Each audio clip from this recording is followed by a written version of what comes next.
Hi, this is the Schneps Media Cannabis Power 100 Leaders List, and I'm with Ruben Lindo. He is the CEO of Blak Farms. So tell us about Blak Farms and working with the state of New York to get this cultivation facility up and running.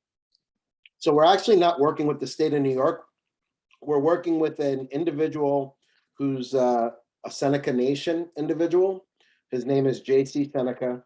We're actually building a 40,000 square foot cultivation and education center is what we call it, which we want to give Black and brown and indigenous entrepreneurs a chance to come and get their hands in the dirt and learn our industry while growing and producing quality cannabis and quality cannabis products. So we've designed this space.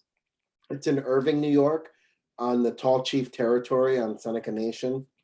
And we're super excited about it. We hope to be up and running by June. We hope to hold our first classes starting in May.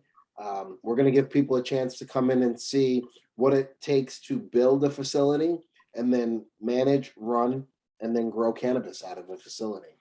And now talk to me about working with native land. Was it easier than working with the state of New York?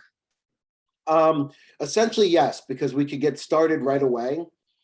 But my entire platform has been that of social equity. And I've always said that the First Nations or indigenous folks in the United States are really the first social equity candidates, right?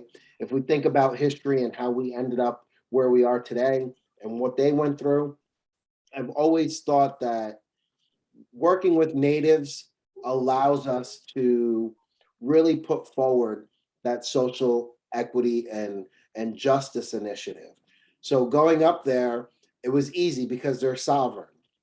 Once the Native Council legalized cannabis, it allowed us to move forward underneath their treaty, which allows us to create and build this facility.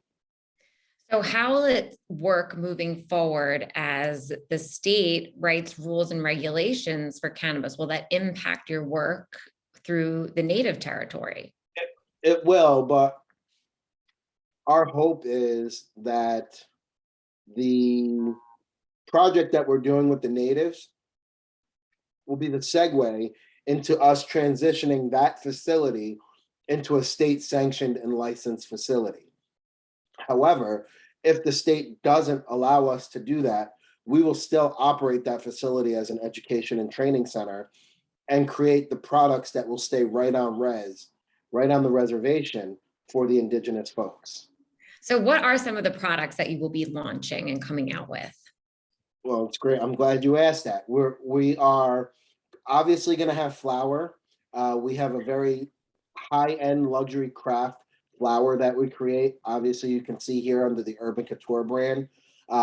We're also going to have our Tall Chief Industries gummies. We're going to do some vape cartridges.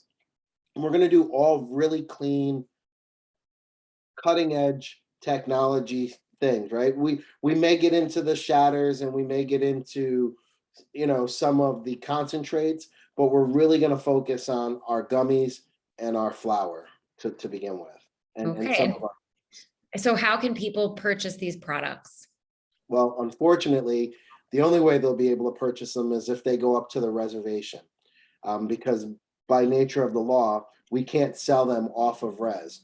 But currently on reservation, there are about 27 dispensaries, and my partner JC owns 3 dispensaries on the reservation. So if you ever get up there, go to the Tall Chief truck stop or Native Pride truck stop and visit the Tall Chief territory. So thank you for being part of this, and congratulations on being honored as one of our Cannabis Power 100 leaders through Schneps Media. Thank you. Thank you for honoring us.